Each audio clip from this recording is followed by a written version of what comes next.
Vendée Globe leader Charlie Daly, Massif Saint-Prévoyance, is in the Pacific and mathematically on his way home. He passed the midpoint of the course after completing 50% of the theoretical distance of the 23,890 nautical miles track just before midday today.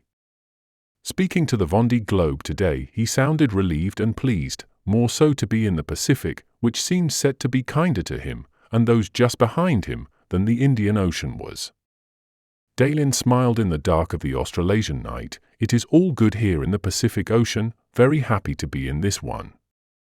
It's very, very unstable tonight, like a frozen doldrums.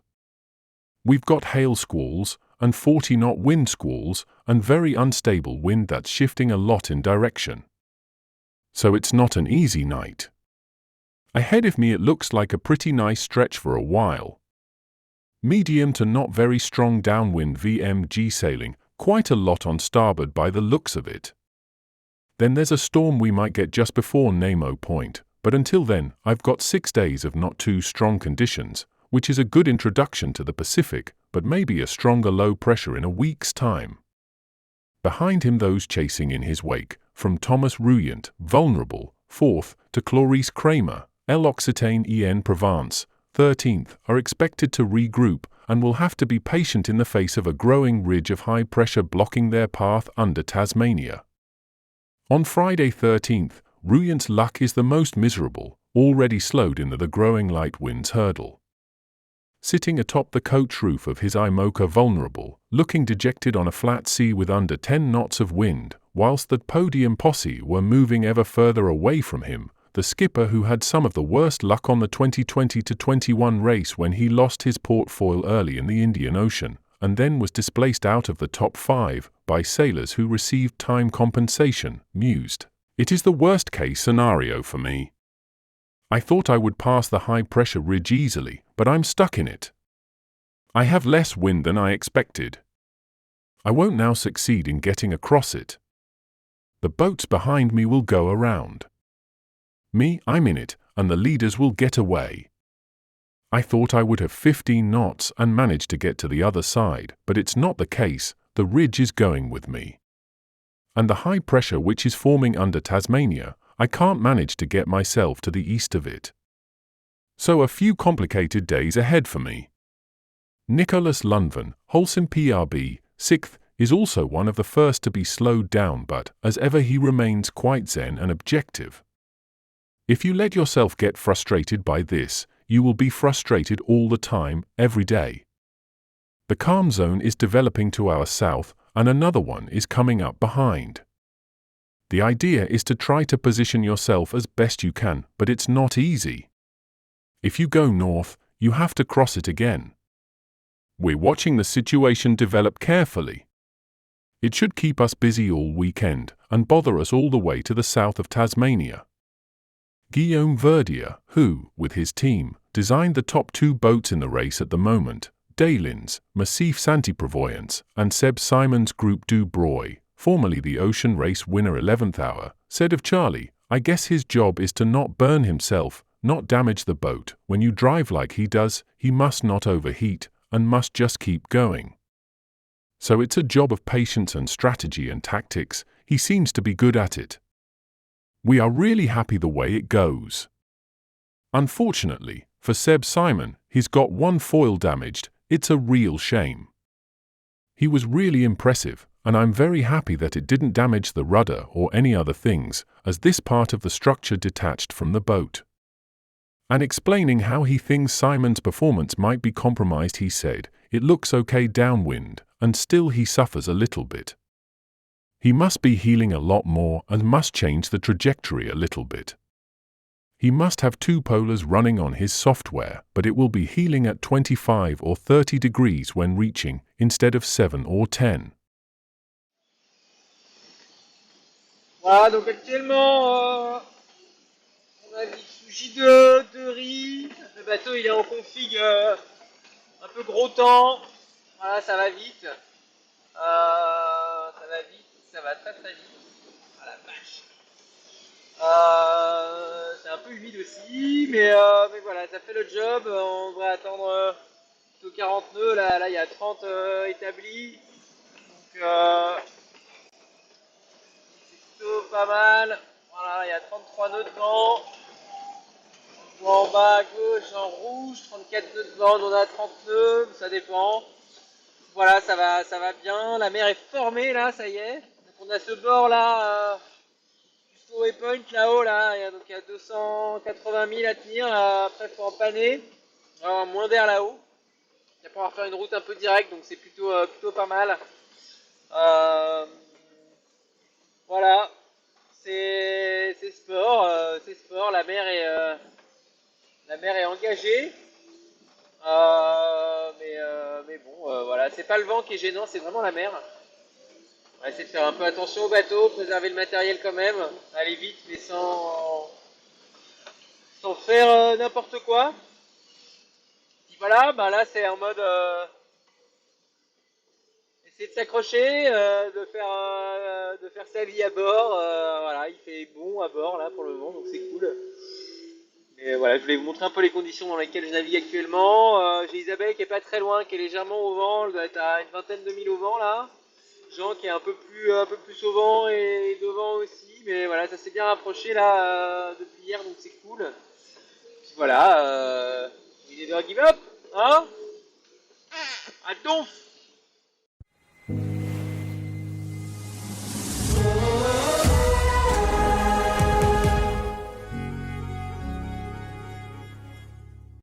Bon, je suis dans une situation vraiment compliquée. Je pense un peu le pire des scénarios pour moi en ce moment. Où la dorsale que je pensais passer facilement, en fait je reste dedans. Moins de vent que ce que j'imaginais. Et là je vais pas réussir à la traverser. Les bateaux de derrière qui n'avaient pas trop le choix font le tour. Moi je suis dedans, les premiers vont se barrer. Donc non, je suis dans une situation un peu à la con. Voilà. Je sais même pas encore vraiment quelle route prendre là du coup avec cette situation. Ouais, je suis un peu dépité là. Là, il y a encore de la mer un peu. Et pas de vent. J'ai 7 nœuds, 8 nœuds de vent. Je pensais avoir une quinzaine de nœuds pour réussir à passer de l'autre côté. Et c'est pas le cas. La dorsale avance avec moi. Donc voilà. Du coup, la haute pression qui se forme là au sud de la Tasmanie, j'arriverai pas à me placer dans son est. Voilà, donc des jours un peu compliqués à venir, je pense pour moi là. Pas simple. Ce qui est sûr, c'est que devant, là, il va y avoir de l'écart, malheureusement. Voilà. Allez, des news très vite. Salut.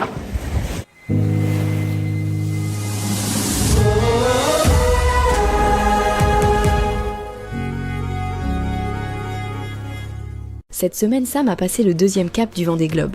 Mais elle a aussi vécu d'incroyables péripéties. Une coupure totale d'électricité l'a plongée dans le noir, sans aucune assistance technique. T'as pas eu trop peur, Sam? J'ai eu une série de blackouts quand je charge mes batteries. En fait, d'un coup, le bateau est parti hyper vite au tas avec une vague et je me suis fait éjecter de mon siège. Je n'ai même pas eu le temps d'attraper la barre. Le bateau s'est couché à 90 degrés. J'ai grimpé dans le bateau en marchant sur les parois pour accéder aux interrupteurs et retrouver de l'énergie pour remettre le bateau à l'endroit. Et avec l'aide de l'équipe technique, j'ai fait un peu de dépannage. Et heureusement, j'ai un deuxième système de gestion de tout ça. Il faut tout couper le bateau, débrancher les câbles des batteries. Et puis rebrancher une série de câbles. Donc pendant ce temps-là, si j'ai un problème, je peux plus appeler la terre et là il faut vraiment se débrouiller seul. Mais c'est fait. C'était une journée un peu longue, pas vraiment sur la performance de vitesse, plutôt vers la survie la survie du système de bateau. Heureusement, tu avais une alliée de taille. Ça devait être incroyable. Juste au moment que j'ai fait la grande voile, j'entends un énorme souffle, comme si c'était une vague dans une grotte. Là, je regarde, et là, la plus grosse baleine que j'ai jamais vue de ma vie, qui sortait de l'eau à côté du bateau. Mais je pense que la baleine était plus grosse que le bateau. Incroyable. Je voyais ces deux trous par où il respire. C'est comme si il savait que j'avais des trucs un peu difficiles à faire. J'ai ressenti ça en fait. J'ai ressenti cette âme à côté de moi pour me montrer qu'elle était là, un peu pour me rassurer. Là, t'es pas seule, là avec toi. Ah, mais c'était magique. La zone d'exclusion autour de l'Antarctique, mise en place par le Vendée Globe, est une limite virtuelle que les bateaux ne doivent pas franchir. Elle sert à protéger les skippers d'une éventuelle collision avec des icebergs. En cas de franchissement, les concurrents peuvent écoper d'une pénalité allant de 24 heures à la disqualification. C'est pour ça qu'on les voit faire ces zigzags au plus près de cette zone. Dans l'histoire du Vendée Globe, on a eu des accidents dans cette zone-là.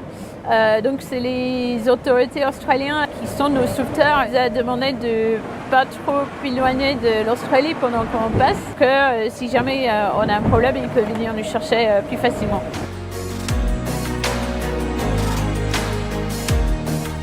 Bonjour à tous, eh bien ça y est, Sam vient de passer le deuxième grand cap de ce tour du monde, le cap Leeuwin. Alors attention, c'est pas la fin de l'océan Indien, la limite entre l'océan Indien d'un côté et l'océan Pacifique de l'autre, c'est le cap du Sud-Est qui est au sud de la Tasmanie, que Sam passera dans quelques jours. Il y a 2 jours, Sam a eu quelques soucis techniques. Heureusement, cette sortie de route n'a pas entraîné de casse sur le bateau Initiative Cœur. Et juste après ces soucis, il y avait une zone de vent plus faible, dont Sam a profité pour réaliser quelques opérations de maintenance prévues, comme par exemple changer le cordage qui tient la grand voile en tête de mât. Elle a affalé sa grand voile pour changer. Donc là, tout est rentré dans l'ordre. Sam a pu reprendre sa route à vitesse tout à fait normale et elle n'a pas perdu trop de temps dans l'opération. Regardez, vous voyez cette zone de calme qu'il va y avoir devant et on ne sait pas bien encore qui va réussir à s'échapper devant. Parmi les tout premiers, Charlie Dalin, Sébastien Simon et Johan Richaud. Mais est-ce que le petit groupe qui est derrière eux, emmené par Thomas Ruyant, va être ralenti? Est-ce que ceux encore après, c'est-à-dire Sam Goodchild, etc., vont devoir attendre un petit peu et ça pourrait être une opportunité pour le groupe de Sam de revenir? Voilà, ça va être tout ça l'enjeu de la semaine à venir.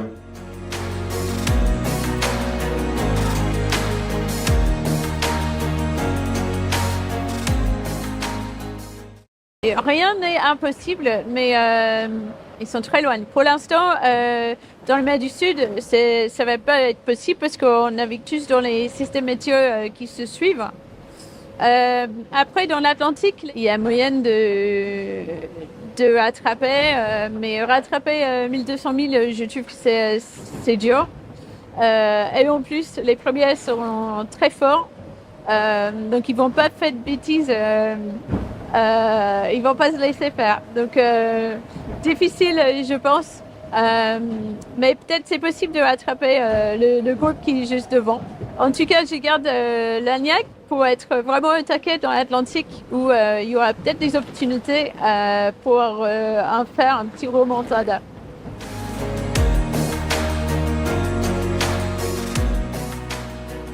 Regarde ça! On glisse vite! Bonne journée à tous!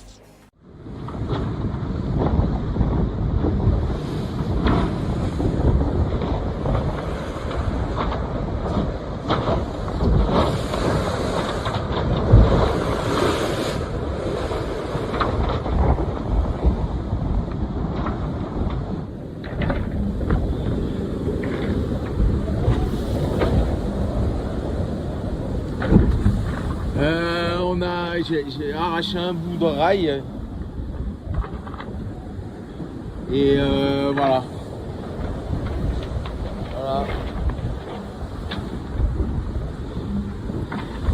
Je sais pas comment je vais faire pour réparer. Je sais pas. Donc voilà.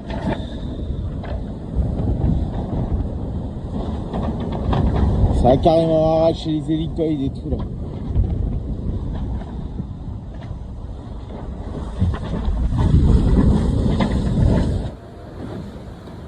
Là.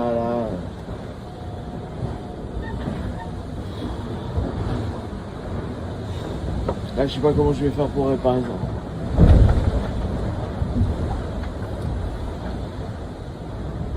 ça. Là, je sais pas.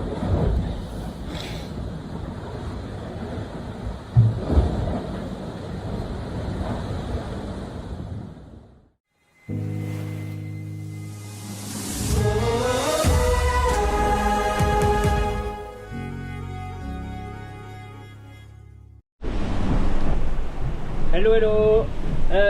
We are something like 33, I think, 33 days at sea.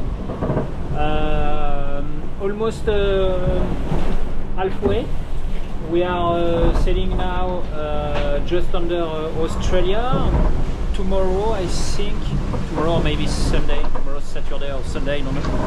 We will be just south of Tasmania Island, which is roughly, I think, the halfway of the race. Everything is okay on board. To be honest, I am quite happy with the rhythm I'm able to sail. About sail changes, maneuver. For example, just now I just jibe for like 2 or 3 hours because I think it's better for the weather, for the strategy. And if I was lazy, I could have said, okay, no worries, just for 2 hours. I don't need to jibe, I can continue straight away, but I think I'm happy to push a bit, to push in a good way, because not to take also too many risks. For example, I don't want to break anything. I try to be very safe during my maneuvers, to not push too much the sails, something like that, to not break everything. Not so easy because the sea state most of the time is not really friendly. Not necessarily very high, but quite the waves are quite sharp or crossed, so it's not easy to find the good balance for the speed of the boat. But for now I'm still fighting. Jeremy Bayou is just a bit ahead of us, I would say 30 miles, maybe 35. We lost a bit 2 days ago, up to 60 miles, and since that we were able to recover a bit. So I try to continue to recover a bit more. And just behind us we have 3 boats. We have Sam Goodchild, Paul Meillat and Yannick Bestaven, roughly 150 miles behind us. But I think tomorrow on Sunday we'll have some light wind area, so probably they will be able to recover and to overcatch us, or at least to be close by us. We will see. Yeah, except that I'm able to sleep quite well, to eat well as well, which is important because as the weather is quite cold, you need your body consume lots of energy, so you need to eat well enough for that. And I am happy to be there. Yesterday we had wonderful, yesterday and this morning we had wonderful color in the sky. Really crazy, very wonderful. See you later, bye bye. Voilà, la dépression elle arrive. Je vous montre, nous on est là. La dépression elle est là. On est juste devant elle, mais elle nous rattrape. Et en fait le vent qui était de l'arrière commence à monter au nord et je vais être de plus en plus vent de travers. Et puis il faut passer à cette zone des glaces qui remonte ici là. Donc en fait je vais me retrouver au-dessus de la zone des glaces. Ouais, ça va vite hein. Je vais prendre le deuxième riz. Donc je disais, je vais me retrouver au-dessus de la zone des glaces avec pas beaucoup de possibilités d'abattre. C'est ça qui est un peu inconfortable. De toute façon il faut avancer parce qu'il ne faut pas se faire croquer par cette dep qui est derrière. L'ip elle est un peu en dessous là. Et moi j'ai pris un peu de gras quand même. Je suis à 30 000 au nord de la zone interdite. Comme ça si je dois abattre, et j'ai 30 000 quoi. Donc là c'est J3 un riz et je vais prendre le deuxième riz. Je fais des belles pointes à 32, 33 nœuds. Ouais c'est costaud hein.